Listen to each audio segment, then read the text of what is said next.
I want to thank the Hall of Fame Selection Committee for your tenacity in selecting me to the Hall of Fame.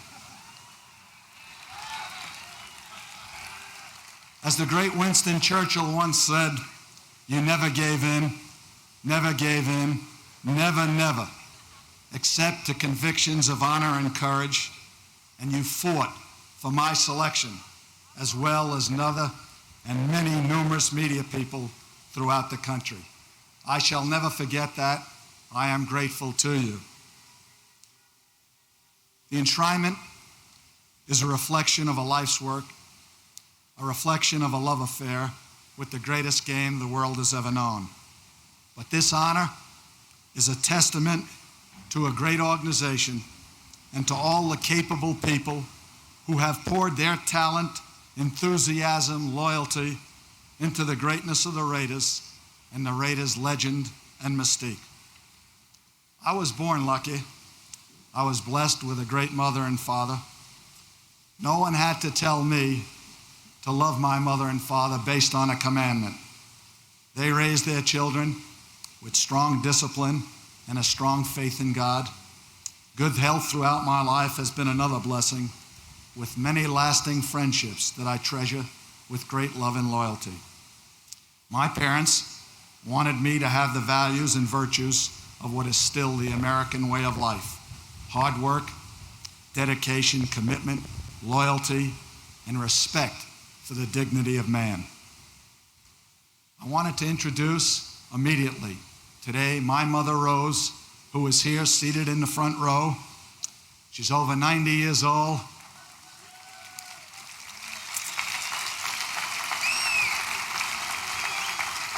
Thank you, Dee. My brother Jerry and his family, and of course, my dad, who isn't here, who is a proud guy and a self-starter. I'm sure he is looking down on us today. My parents, in their own way, encouraged me to dominate. I tell you this quick story in Florida. It was about 6 years ago. I was seated in a very prominent restaurant with my mother and some of the top people in professional football, some of the top writers, and we were talking about signing of players, and my mother asked me, "How are you doing?" And I said, "I've got problems. I haven't signed Mike Haynes, Todd Christensen, Lester Hayes," and I named 2 others. And I said, "They just want too much money." Her answer was, "Without them, what kind of team you gonna have? Give them the money, you can't take it with you." For a moment, I wish all of you would bear with me. I'd like to talk to the great Raider Warriors who are here today, some 100, and some who are no longer with us, but whose memories we cherish.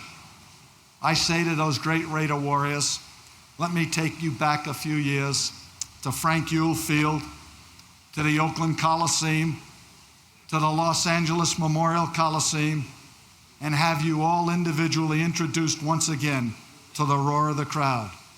And we can never forget those great fans. The roar would be deafening. To see you all in those silver and black uniforms, to hear the national anthem, relive the moments of the thrill of victory and the agony of defeat. To those of us who saw you battle to the top over the last 3 decades, we will never forget you. You know, Raider football was always emotional. We loved to take those memorable trips throughout the league, and we were hated, we were feared, but we were respected. This community is the cradle of professional football.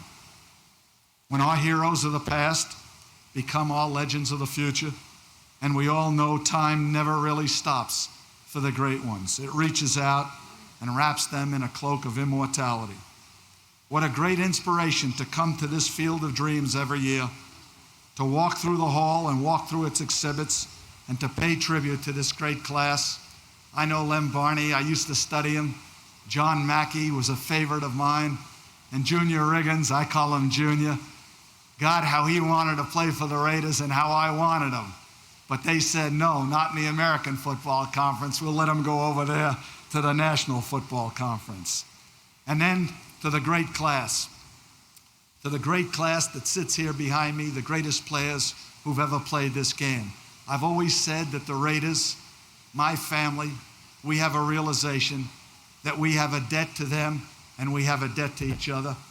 And they know that I'll never forget that debt. I want to introduce to you a young lady that I met over 35 years ago. She was just a friend of mine. I was coaching at Fort Belvoir. I came out for a big game one day, and I looked up in the stands. It was a small, high school field. We only seated about 10,000 at those games. We were fighting to be the #1 service team in the nation. And I look up, and sitting there is Weeb Ewbank, who's scouting the game for the pros, and the general of the Post. And this girlfriend of mine is sitting with the general and Weeb Ewbank. I almost died. I got her after the game and I said, "What are you doing up there? What are you doing with them?" She said, "I can handle myself." She said, "We were talking football." "What do you mean talking football?" She said, "I was telling them about our players." "Where do you know about our players?" She said, "I was telling them everything I heard you say." With that quality, I knew I was stuck. I told her at a very early age that the only thing that could take me away from football was life or death. She put me through the test about 12 years ago. Today, she's 100%. She's a beautiful lady, my friend Carol Davis.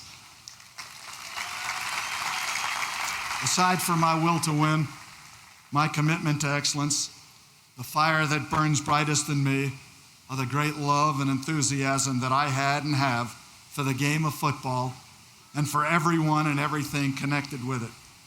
I love the game, I love the league, I love my team. But more important, I wanted to embellish all of them to agree, never surpassed, and seldom have ever equaled. I think that I've known every facet of this game, whether from the inside or outside, whether in collaboration or in opposition when it was necessary. I have labored in this vineyard, this cradle, with the objective of making the league itself a working combination of both discipline and freedom. I shall always believe that great people inspire in others the will to be great. To the people of Canton, to the late Bob Snyder, you have inspired me by your receptiveness, your enthusiasm. I shall cherish this honor for the rest of my life. I thank you very much.